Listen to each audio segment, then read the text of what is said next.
아무것도 없는 상태여가지고 애를 낳고 싶어 하면 안 될 것 같아요. 아이 한 명 키우는데 못해도 막 1억, 2억, 억 단위 수준으로 나온다고 합니다. 약간 선택지가 필수가 아닌 선택으로 생각이 바뀐 것 같습니다. 낳게 되면 한 명? 여성이 직장 다니면서 육아를 동시에 한다라는 게 너무 사실 현실적으로 어렵고 저는 지금 제가 한 명 그리고 낳으면 한 명 가질 수 있지 않을까라고 생각하는 것도 스스로 좀 대단하다고 생각을 해요.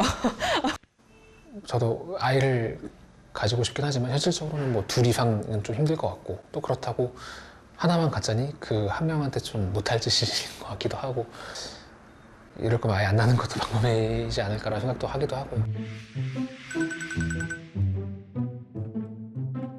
2명? 저도 한 2명 정도가 괜찮은 것 같아요. 네. 얘랑 나랑 사이에 아이가 어떻게 나올까 그런 호기심도 그냥 3명이요. 저를 닮은 인격체가 하나 있다는 것 자체가 되게 기쁨일 것도 같고 뭔가 아이를 낳으면 인생이 드라마틱해지지만 그만큼 뭔가 더 재밌지 않을까. 2명까지는 생각을 할 것 같습니다. 아직 결혼을 안 했고 취업도 아직 안 된 상태이지만 아이를 놓고 가정을 꾸리는 그 행복감은 그 어떤 것도 이기지 못할 것 같다는 생각도 듭니다. 합계 출산율 0.78명과는 거리가 있는 2명이라는 숫자. 청년들에게 이상적인 자녀 수를 물었을 때의 답변입니다. 여전히 자녀를 원하는 청년들이 많다는 반증. 우리는 출산을 가로막는 걸림돌에 주목해보기로 했습니다. 결혼과 출산, 자녀 양육 등으로 이어지는 단계를 생애 주기라고 하는데요. 이 단계마다 발생하는 경제적인 어려움은 과연 무엇일까요?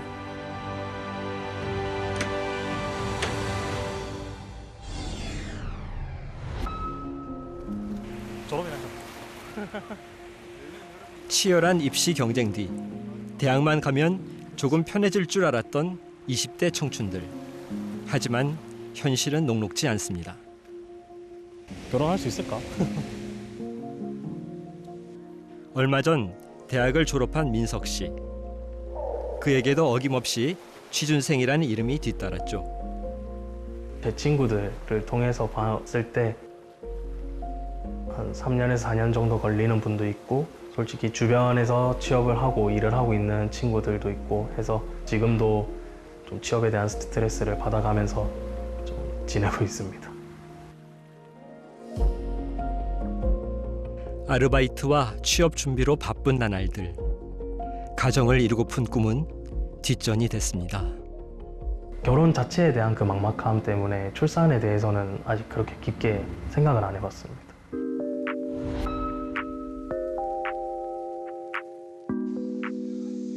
심리치료사가 되기 위해 대학원에 진학한 지은 씨도 학업과 아르바이트를 병행하고 있습니다. 일찍 가정을 꾸리길 꿈꿔왔던 지은 씨는 고민이 많은데요. 직장을 얻기까지 넘어야 할 산이 까마득하기 때문이죠. 그 수련을 한 다음에 자격증을 따고 이런 식으로 진짜 직업 전선에 갈 수 있어서 최소 3년 정도 필요할 것 같아요. 뭔가 경쟁이 심하고 그래서 이런 거가 스트레스가 되니까 아이를 불행한 세상에 나오게 하는 거가 맞는 일인가에 대한 고민도 있고. 세계에서 유래를 찾기 어려운 극저출산. 저는 지금의 출산율엔 청년들의 목소리가 담겨 있다고 생각합니다. 이제 처음으로 우리가 나중에 40, 50대 때 부모보다 더 못한 환경에서 살 수도 있겠구나라고 이제 생각하기 시작한 세대라고 할 수도 있을 겁니다. 사실 저는 이제 1960년대 끝자락의 사람인데요. 그 당시에 대학을 나오면 나름대로 안정적인 직장이 상당히 보장되어 있었거든요. 공부를 제대로 못하는 경우에도 나중에 취업 걱정을 별로 안 했던 것 같아요. 그래서 오히려 대기업에서 그 구인하러 와가지고요. 학생들을 뽑아가려고 유치 경쟁을 벌였던 기억이 납니다. 근데 이에 비해서 90년대생은 사실 우리 97년 외환위기 기억하시죠? 그러니까 유년 시절에 우리 한국 경제가 굉장히 흔들렸던 그런 상황에서 유년을 보냈고 저성장 국면에 들어섰을 때 취업을 해야 되고 그래서 좁아진 기회에 대한 더 치열해진 경쟁 그 앞에서 미래를 설계하기 힘든 청년들이 어떤 무건의 의사표시를 하고 있는 것이 일종의 저항이라고도 볼 수가 있겠고요. 임금 근로자 중 비정규직은 37.5%. 청년들은 불안정 노동으로 생애 첫 발을 내딛는 경우가 많죠. 직장을 구하고 안정을 찾기까지 시간이 길어지다 보니 생애 주기별 나이대도 변화가 생겼습니다. 남녀 모두 30대가 넘어서야 결혼을 하죠. 문제는 일자리와 소득이 결혼과 출산의 걸림돌로 작용하고 있다는 점. 심지어 연애 단계부터 포기 요인으로 작용한다는 분석까지 나왔습니다. 지방에서는 둥지는 있는데 먹이가 없고 서울에서는 먹이는 있는데 둥지가 없다는 그런 얘기가 있더라고요. 머슬로우의 욕구 이론에 따르면 이 의식주의 기본적인 욕구가 채워진 다음에 그 다음 욕구로 간다고 하거든요. 그런데 지금 우리나라 청년 같은 경우에는 이런 의식주의 욕구가 해결되지 않았기 때문에 그 다음으로 이행하지 못하는 게 아닌가라는 생각을 하게 됩니다. 우리나라에서 결혼은 출산의 전제 조건이죠. 과연 결혼하는 데 비용은 얼마나 들까요?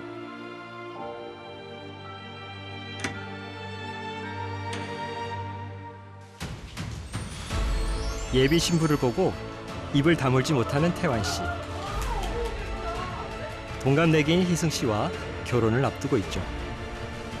이 예비 부부와 함께 결혼 비용을 자세히 알아볼까요?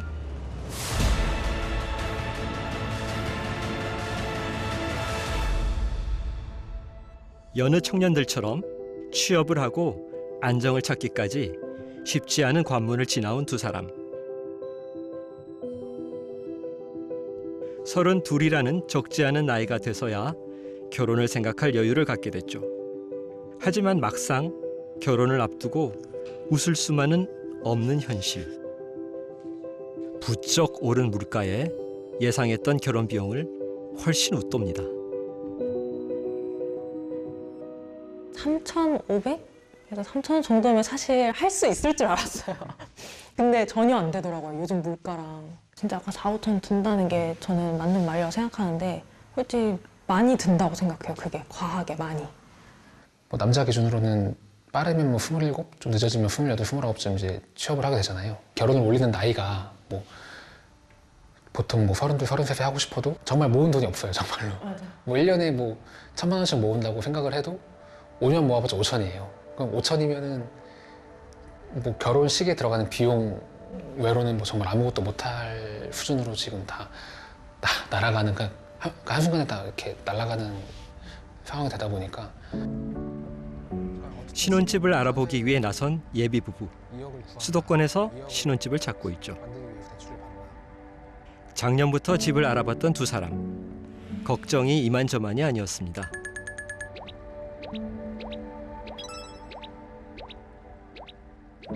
솔직히 그때 포기를 했죠. 그냥 이제 집을 살 거라는 생각은 전혀 고려하지 않고 뭐 정말 뭐 오피스텔이라도 들어가야 되나 뭐 이런 생각까지 했을 정도니까. 결혼 준비할 때 집 얘기밖에 안 했던 것 같아요. 결혼 자체가 사실 어쨌든 같이 살고자 하는 건데 살 공간을 마련하는데 너무 큰 어려움이 든다는 생각이 드니까 이거 맞나? 뭐 이런 생각도 그때 많이 했던 것 같아요. 신혼집 마련 평균 비용은 약 2억 8천만 원으로 결혼 비용의 대부분을 차지하고 있습니다. 그렇다면 집값은 청년들의 출산에 얼마나 큰 걸림돌로 작용하고 있을까요? 서울의 한 아파트 가격, 20년 사이 얼마나 올랐는지 한눈에 알 수 있는데요. 아파트 가격이 오를수록 출산율은 낮아졌습니다. 우연의 일치일까요? 최근 30년간 집값 변동과 출산율의 상관관계를 연구한 박진백 박사. 그가 분석한 결과에 따르면 그래프에서 파란색이 진해질수록 출산율 하락이 커지는 걸 뜻하는데요. 최근으로 올수록 집값 상승은 출산을 막는 더 강력한 요인으로 작용하고 있습니다. 서울 시장을 기준으로 했었을 때 2022년 4분기에 PIR은 중위소득 기준으로 했었을 때는 약 12년 정도가 걸리는 걸로 보고가 되고 있습니다. 이 말은 이 중위소득의 가구가 이 집을 사는 데 있어서 돈을 1원도 쓰지 않았었을 때에 12년 정도가 걸린다라는 얘기입니다. 사회에 이렇게 진출을 해서 한 30세 정도의 취업을 한 사람 기준으로 봤었을 때 30% 정도를 저축을 하고 나머지는 이제 소비를 한다라고 가정을 했었을 때 이 사람들이 물리적으로 주택을 살 수 있는 기간은 60대가 되는 겁니다. 근데 자녀를 선택할 것이냐 선택하지 않을 것이냐라고 한다면 이 사람들이 돈이 없기 때문에 포기를 할 수 있다라는 겁니다. 저출생의 원인을 묻는 여론조사에서 일자리의 불안과 과도한 주거비는 늘 중요한 요인으로 꼽힙니다. 하지만 압도적인 1위는 자녀 양육에 대한 경제적인 부담입니다. 특히 우리나라는 1인당 GDP 대비 자녀 양육비가 세계 1위라는 조사 결과가 발표될 만큼 양육비 부담이 큰 게 사실이죠. 그렇다면 우리나라에서 아이 한 명을 키우는데 비용은 얼마나 들까요?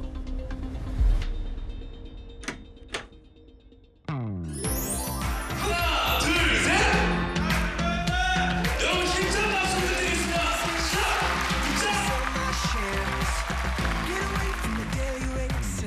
박수 부탁드리겠습니다. 6년의 긴 연애 끝에 결혼식장에 선 두 사람, 아연 씨와 성배 씨입니다. 그리고 3년 뒤 두 사람을 반씩 닮은 딸 세보미를 낳았죠.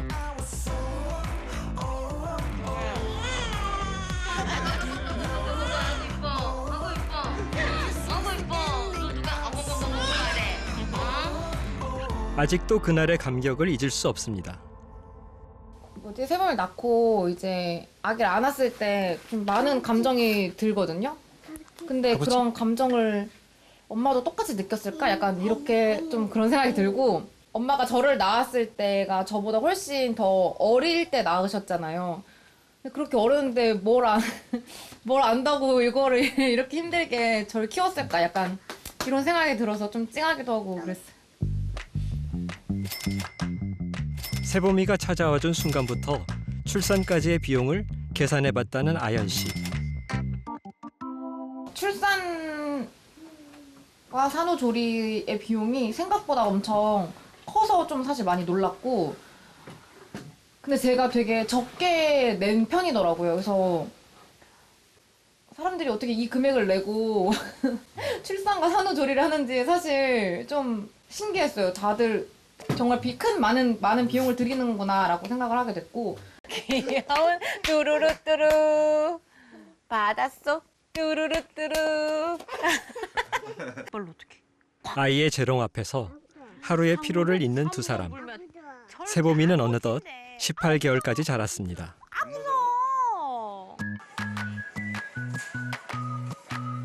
그렇다면 영유아기 아이를 키우는데 양육비는 얼마나 들까요? 장보는 현장에 동행해봤습니다.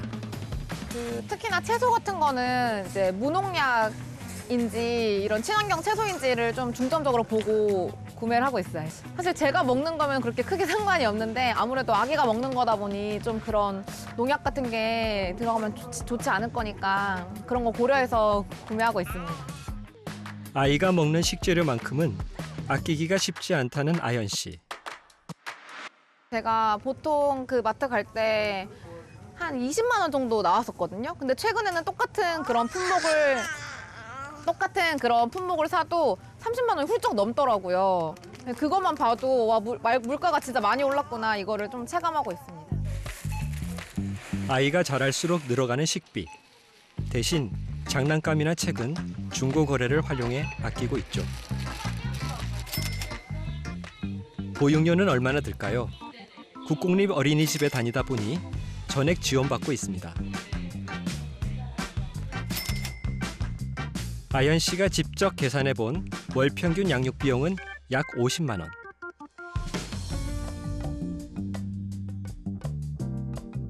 좀 더 객관적인 통계를 살펴볼까요? 영유아 자녀를 한 명 이상 키우고 있는 가구의 월 평균 양육비는 127만 원에 달했습니다. 가장 큰 비중을 차지하는 건 교육비와 식비였습니다. 소득의 한 27%, 거의 30%에 해당하는 돈을 아이를 키우는데 소비를 하고 있기 때문에 양육비용 부담이 있는 것은 분명하고요. 최근에 이제 영유아기에 대한 집중 투자, 특히 금전적 현금성 지원들이 크게 늘어나고 있는 상황이고요. 그러한 부분에 대해서 부모님들이 양육 부담 경감에 도움이 되느냐라는 질문에 대해서 굉장히 높은 지지도를 보입니다. 육아휴직 중인 두 아이의 엄마 김민지 씨. 우량아로 태어난 첫째는 어느덧 초등학생이 됐습니다. 작년에 둘째를 출산하면서 첫째 때보다 늘어난 정부 지원금을 체감했다는 민지 씨. 하지만 최근 첫째 아이 교육비가 크게 늘면서 양육비 부담은 더 커졌습니다. 사실 자녀 교육비를 쓰기 전에는 엄청 아끼면서 살았거든요. 이제 자녀 교육의 레벨로 들어가니까 그냥 아낄 수가 없더라고요. 왜냐하면 아이가 하고 싶어 하는데 돈을 아껴야 되니까 하면 안 돼라고 할 수가 없어서 이 부분은 좀 돈을 일단은 좀 쓰자라고 생각을 하고. 과연 초등학생 자녀 한 명의 한 달 교육비로 얼마를 쓰고 있을까요?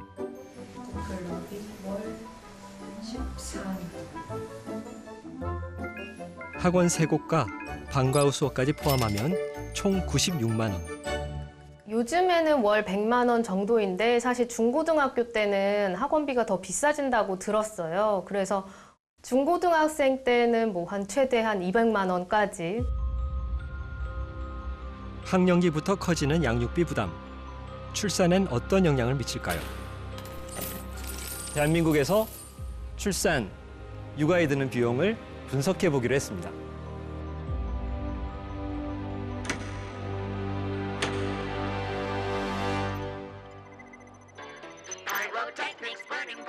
생애 주기별 비용을 계산하는 특별한 공간에 10인을 초대했습니다.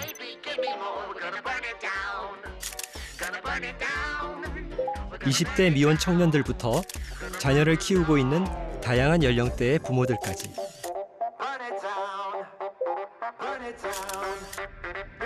임신, 출산, 자녀 양육 비용을 함께 계산해 보기로 했습니다. 유일하게 아연 씨와 성배 씨는 부부가 함께 참가했습니다. 여기 이분은 한국에서 아이를 낳고 키우는 캐나다인 폴 서울입니다. 먼저 임신 출산 비용을 계산해 보죠. 병원과 산후조리원 가격은 전국 평균가를 기준으로 했습니다. 어디서 출산하시겠습니까? 단 참가자들이 좀 더 저렴하거나 좀 더 비싼 곳을 선택할 경우 비용 차이가 날 수 있게 설계했죠. 산후조리, 어디서 하실 계획인가요? 임신부터 출산까지 비용 계산이 완료됐습니다. 프로젝트 참가자들과 함께 계산해본 결과는 어땠을까요? 임신, 출산 비용으로 최소 700만 원에서 최대 3,400만 원까지 다양한 응답이 나왔습니다. 네, 저는 작년에 둘째를 출산해서 실제와 비슷하게 나왔고요. 다른 비용은 최대한 아껴 썼는데 다만 이제 산후조리원이나 산후마사지 같은 경우에는 저 자신을 위한 투자다, 힐링이다 이렇게 생각을 해서 그 비용은 아끼지 않아서 그래서 1,200만 원대가 나왔습니다. 저도 작년에 출산을 경험했는데 실제 지금 뭐 첫 만남 지원금 200만 원에 뭐 출산 지원금 지자체별로 주는 것들이 있는데요. 그렇게 따졌을 때 실질적으로 저희가 일시불로 출산을 할 때 든 비용은 100만 원이 채 되지 않고요. 근데 신기한 게 예를 요즘 아기 태어나면 정부한테서 아마 200만 원 돈 받아요. 맞아요. 근데 조리원 값이 얼마요? 200만 원? 신기하네.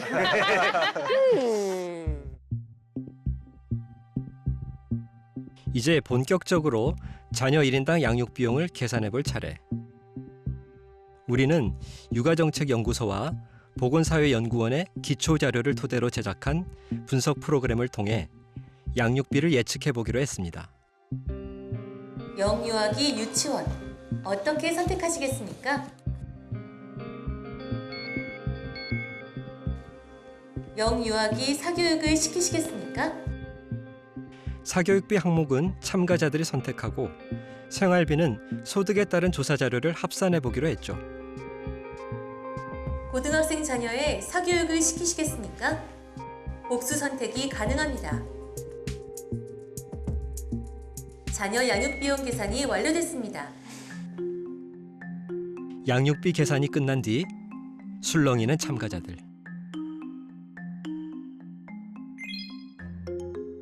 자녀 한 명을 양육하는데 1억 원대에서 6억 원대까지 다양한 계산 결과가 나왔습니다.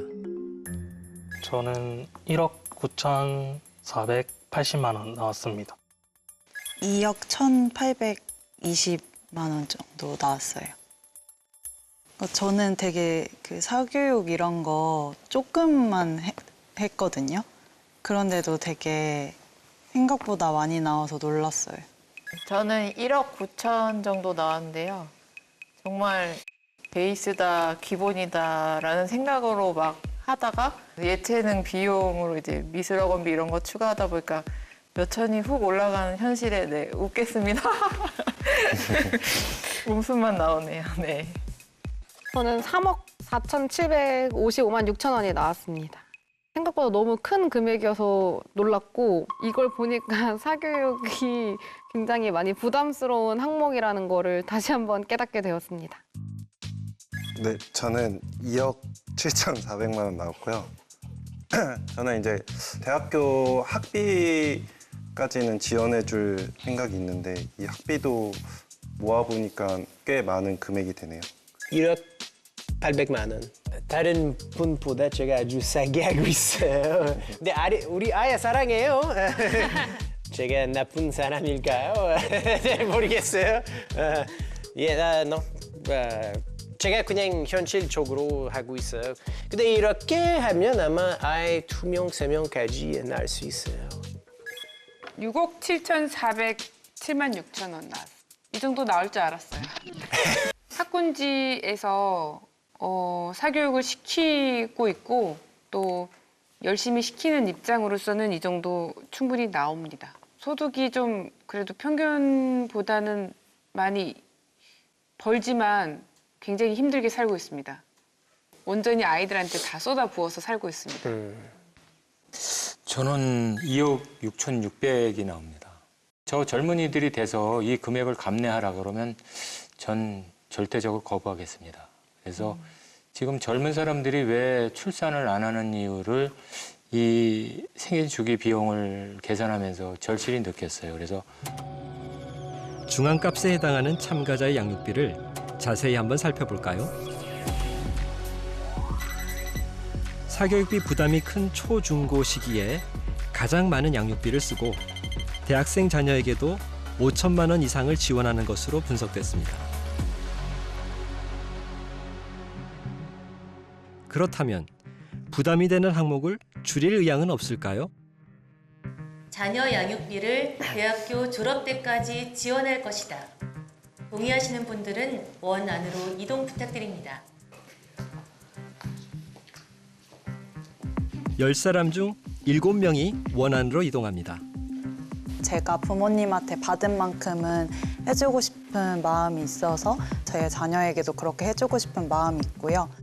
학비가 너무 비싸고 뭐 학자금 대출이란 제도가 있지만 결국에 사회에 나왔을 때 그것 또한 또 부담이 많이 되는 그 친구들을 많이 봤거든요. 지원할 수 있는 능력이 되면 네, 당연히 대학 졸업할 때까지는 양육비를 지원할 생각입니다.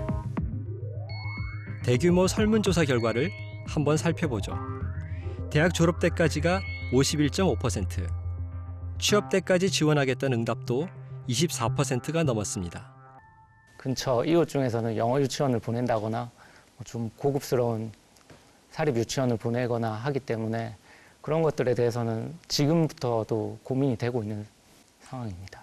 그러니까 집에서 엄마표로 영어를 어릴 때부터 계속 해줬거든요. 이제 6살 말쯤에 아이가 먼저 엄마 친구들은 영어학원 가는데 왜 나는 영어학원 안 가? 라면서 가고 싶다고 이야기를 하더라고요. 둘째 임신을 하면서 제가 몸이 너무 힘들어서 직접 봐주기가 좀 힘들다 보니 그래서 영어 유치원에 이제 1년을 다니게 됐고요. 지금 국어, 영어는 집에서 좀 하고 있고요. 수학 다니고 있고. 한 아이당 선생님까지 합치니까 평균적으로 250에서 300 정도. 어쨌든 학원 시스템이 잘 된 대치로 보내고 있는 거거든요. 근데 최종골인 대학 입시라는 걸 치르려면 그렇게 학군지에서 공부하는 게 맞는 거니까.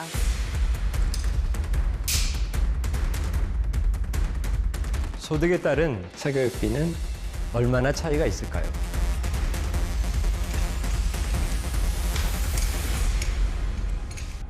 소득 상위 20% 가구는 하위 20%에 비해 8배나 많은 사교육비를 지출합니다. 문제는 대학 입시 경쟁이 과열되면서 불안해진 중산층까지 사교육비 지출을 크게 늘리고 있다는 사실이죠. 자녀 한 명에게 드는 초, 중고 사교육비 총액을 추산해 본 결과는 놀라웠습니다. 무려 5,900만 원을 사교육비로 쓰고 있는 겁니다. 아이에게 굉장한 투자를 하지 않으면 안 된다. 남들 하는 만큼은 해야 된다라고 하는데 저희가 비교 대상으로 삼는 남들이 굉장히 상향 비교 때문에 높게 설정이 되어 있어요. 뭐 양육이라고 하면은 당연히 시간과 돈, 노력이 필요한 일이죠. 그런데 한국 사회에서는 이게 너무 부담스러운 일이 돼버렸다는 것입니다. 그렇다면 청년들이 출산을 포기하는 이유가 단지 과도한 양육비만의 문제일까요? 이쯤에서 떠오르는 한 저명한 경제학자가 있습니다. 모든 선택은 효용과 비용 계산에 따른 결과라고 봤던 게리 베커. 자녀가 주는 기쁨인 효용이 비용보다 클 때 출산이 이루어진다고 봤는데요. 이 비용에는 양육비 외에도 출산으로 포기해야 하는 모든 부분이 포함되어 있습니다. 반대로 자녀가 주는 기쁨보다 비용이 더 크다면 출산하지 않는 것이 합리적이겠죠.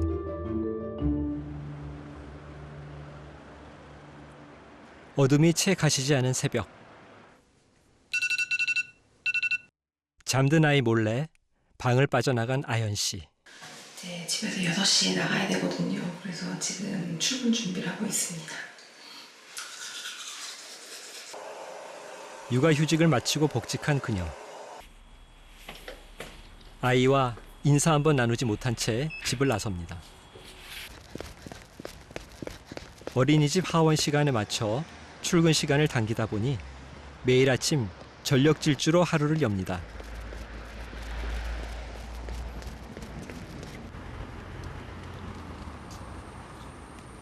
간신히 버스는 놓치지 않았지만 밀려드는 피로는 어쩔 수 없나 봅니다. 아연 씨는 그나마도 시차 출근제가 가능해 운이 좋은 편이라고 믿고 있죠.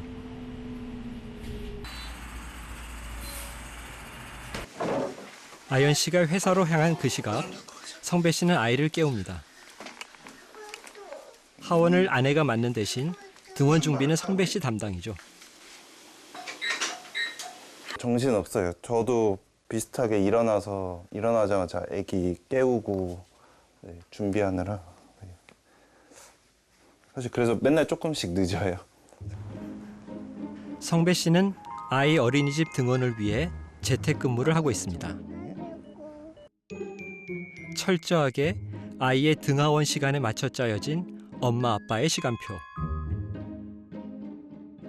하원 시간에 맞춰 엄마는 또 달리기를 시작합니다. 가겠습니다. 오후 4시가 넘어서야 처음 서로의 얼굴을 마주하는 아이와 엄마. 아빠. 가족 상봉도 잠시. 아빠는 다시 일을 시작하고 아이와 함께하는 바통은 엄마에게 넘겨집니다. 한 공간에 있어도 각자의 시간을 보내는 가족들. 하루 중 온 가족이 함께할 수 있는 시간은 많지 않습니다. 이게 뭐지? 이렇게 사랑스러운 아이를 또 갖고 싶어도 엄두를 내지 못하는 건 사실 양육비 때문이 아닙니다. 이제 애기 낳기 전에는 0 아니면은 2이라는 생각에 하나만 낳는 일은 절대 없을 거라고 확신했는데 막상 낳고 키워보니 하나를 제대로 키우기도 사실 좀 현실 자체가 너무 버겁더라고요. 그래서 현재는 둘째는 여전히 고민 중인 상태고 저희가 시간이 진짜 역부족하거든요. 그러니까 이마저도 애기한테는 좀 부족한 시간일 것 같고 이거를 또 둘째가 생기면 이 시간도 나눠야 되는 거잖아요. 그래서 그것도 좀 약간 미안한 감정도 많이 들고.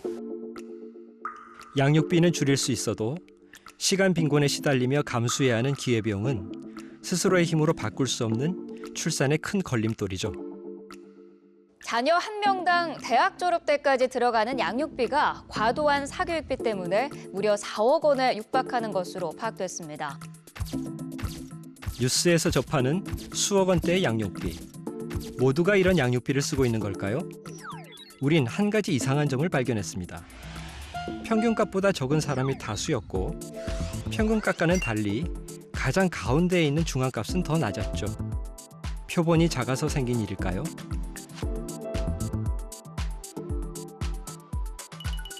(4천) 가구를 대상으로 한 월평균 양육비를 분석해본 결과 역시 평균값에 비해 중앙값이 낮아지는 걸 확인할 수 있었습니다. 그래서 지금 발표되고 있는 것들은 대부분 하나의 요약 통계를 주기 위해서 이제 양육비의 평균을 발표를 하게 되는데요. 평균의 함정도 있다고 생각이 듭니다.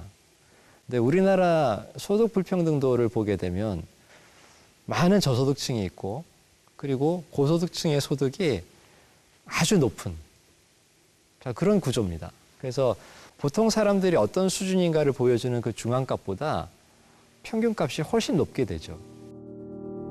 결국 수억 원대의 평균 양육비는 부풀려진 금액이지만 출산에 대한 자신감을 잃게 하는 가장 강력한 요인으로 작용하고 있는 셈이죠.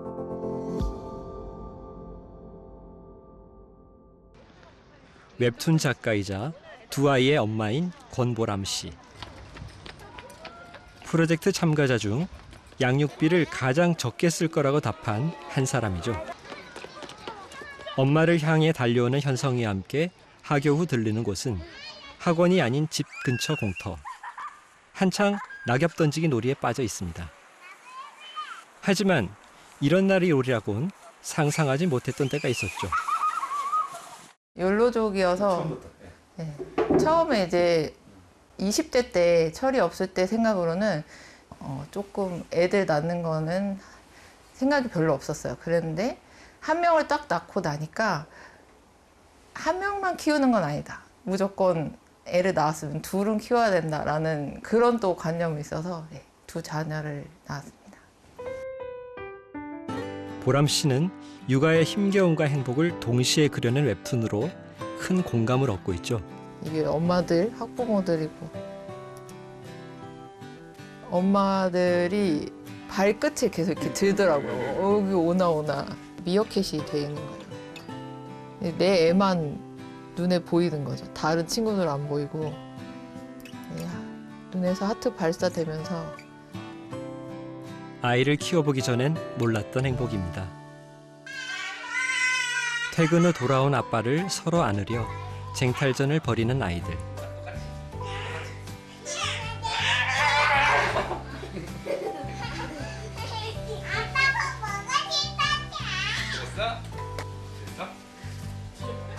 바로 이 맛에 아이를 키우는 거 아닐까요? 자영업을 하는 아빠는 밤 9시가 넘어서야 집에 돌아오고 엄마는 아이들을 재운 뒤 새벽까지 웹툰 작업을 하지만 아이들 때문에 오히려 힘을 얻습니다. 만약 누군가 두려움 때문에 아이 낳기를 포기한다면 꼭 해주고 싶은 말이 있다는 보람 씨. 너희 아기들 어때? 이러고 물어보면 나도 모르게 입꼬리가 올라가고 세상이 꽃밭이 되는 게 저는 그렇습니다. 네. 애를 낳을까 말까의 선택지라면 당연히 네. 다른 세상이 시작돼.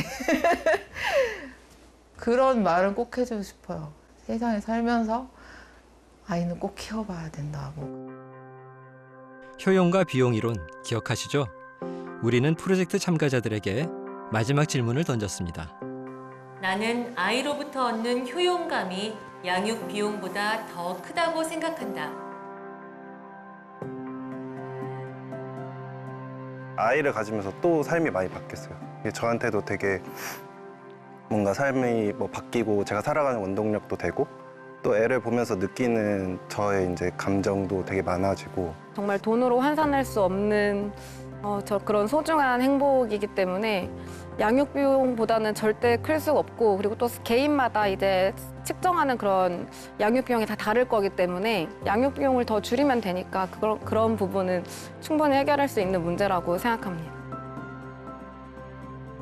Kids are fun. 저희 아이가 요즘에 강낭콩을 키우는데요. 그걸 보면서 자라나는 게 너무 신기하다고 재밌어 하더라고요.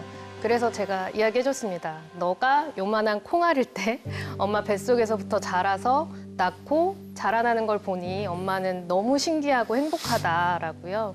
우선 저는 아이를 낳지 않고 싶다고 밝혔지만 그만큼 가치 있고 행복한 일임을 알아서 그거에 대한 책임감을 느꼈기 때문에 제가 지금 그런 고민을 하고 있는 거라고 생각하고 그런 아이와 함께하는 시간이나 그 배움의 가치가 양육 비용보다 더 작다고 생각하지는 않습니다.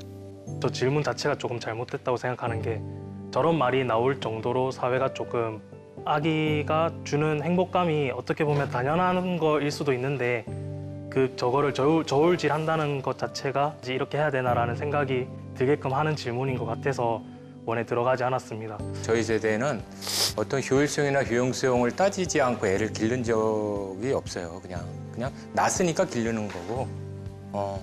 근데 기르면서 많은 그 후회도 하고 만족도 느끼지만 그래도 이 지구에 와서 자식을 한번 낳아서 키우는 것이 괜찮지 않을까 하는 생각이 드는 거 보면 자식을 잘 낳아서 키운 것 같습니다.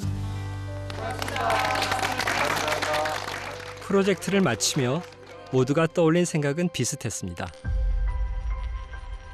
눈에 보이는 비용 뒤에 가려진 평범한 행복을 두려움 때문에 미리 포기하고 있는 건 아닐까요? 아이를 낳으면 돈이 얼마나 들 거야. 그다음에 내 시간은 얼마나 줄어들 거야. 주로 비용적인 측면에서 두려워하는 것이고 그건 숫자로 환산되는 것이죠.